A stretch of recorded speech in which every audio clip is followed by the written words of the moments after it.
ଆସିଲା ବଡ଼ ଭୟଙ୍କର ଖବର। ପାଣିପାଗରେ ହଠାତ୍ ପରିବର୍ତ୍ତନ। ଉତ୍ତର ପଶ୍ଚିମ ବଙ୍ଗୋପସାଗରରେ ସୃଷ୍ଟି ହୋଇଛି ଘୂର୍ଣ୍ଣିବଳୟ। ଆସୁଛି ପୁଣି ଏକ ବାତ୍ୟା। ଦିନ ଗଡୁଛି, କିଛି ମୌସୁମୀର ଦେଖା ନାହିଁ। ସେପଟେ ଆଜି ସକାଳୁ ହଠାତ୍ ପାଗରେ ପରିବର୍ତ୍ତନ ହୋଇଛି। ଉତ୍ତର ପଶ୍ଚିମ ବଙ୍ଗୋପସାଗରରେ ଘୂର୍ଣ୍ଣିବଳୟ ସୃଷ୍ଟି ହୋଇଥିବା ଜଣାପଡ଼ିଛି। ଏହା ପ୍ରଭାବରେ ଆସନ୍ତା 3 ଦିନ ଯାଏଁ ଉପକୂଳ ଓଡ଼ିଶାରେ କୋହଲା ପାଗ ରହିବା ସହ କିଛି ଅଞ୍ଚଳରେ ପ୍ରବଳ ଘଡ଼ଘଡ଼ି ବର୍ଷା ସହିତ ବିଜୁଳି ମାରିବାର ଆଶଙ୍କା ରହିଛି। ସେହିଭଳି ଘଣ୍ଟା ପ୍ରତି 30ରୁ 50 କିଲୋମିଟର ପବନ ବହିବାର ସମ୍ଭାବନା ରହିଛି। କେରଳରେ ଆସନ୍ତା 48 ଘଣ୍ଟା ମଧ୍ୟରେ ମୌସୁମୀ ଛୁଇଁବାର ସମ୍ଭାବନା ରହିଛି। ଅନୁକୂଳ ପରିବେଶ ସୃଷ୍ଟି ମୌସୁମୀ କେରଳ ଛୁଇଁବ ବୋଲି ପାଣିପାଗ ବିଭାଗ କହିଛନ୍ତି। ତେବେ ମୌସୁମୀର ଏପରି ସ୍ଥିତି ରହିଲେ ସାରା ଭାରତରେ ବିଳମ୍ବରେ ବର୍ଷା ହେବ ବୋଲି ଅନୁମାନ କରାଯାଉଛି। କ୍ଲାଇମେଟ୍ ଏବଂ ଆଇଏମ୍ଡିର ରିପୋର୍ଟ ଅନୁସାରେ 10 ତାରିଖରେ ମୌସୁମୀ ଓଡ଼ିଶା ଛୁଇଁବାର ଆକଳନ କରାଯାଇଥିଲା।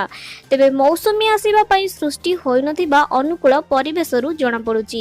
ଏବେ କେରଳରେ ଲଗାତାର ବର୍ଷା ହେବ ଏବଂ ଉପକୂଳ ଓଡ଼ିଶାରେ ସାମାନ୍ୟ ମାତ୍ରାରେ ବର୍ଷା ହେବାର ଅନୁମାନ କରାଯାଉଥିଲା, କିନ୍ତୁ ଗତ 2 ଦିନ ଧରି ଓଡ଼ିଶାରେ ପ୍ରବଳ ମାତ୍ରାରେ ବର୍ଷା ହେଉଛି।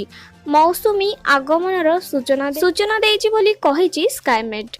ଆସନ୍ତା 24 ଘଣ୍ଟା ମଧ୍ୟରେ କେରଳ, କର୍ଣ୍ଣାଟକ, ପୂର୍ବ ଭାରତ ଏବଂ ଲକ୍ଷଦ୍ୱୀପ ଅଧିକାଂଶ ସ୍ଥାନରେ ବର୍ଷା ହେବାର ସମ୍ଭାବନା ରହିଛି। ଏହାଛଡ଼ା ଉପକୂଳ ଓଡ଼ିଶାରେ ମଧ୍ୟ ପ୍ରବଳ ବର୍ଷା ହେବାର ଆକଳନ କରିଛି କ୍ଲାଇମେଟ୍।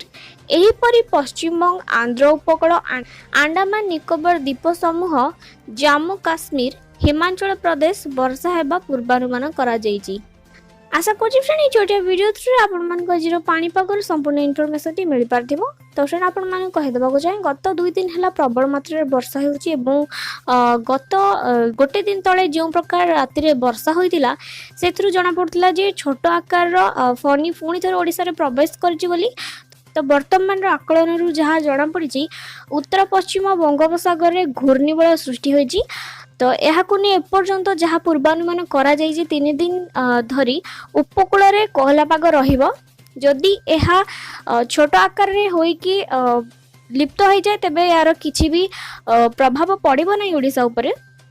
किंतु जदि फ्रेंड एटा भीतर भीतर किछि बड़ आकार नहीं तो पुणी थे आउ थे बात्या हबार संभावना रही।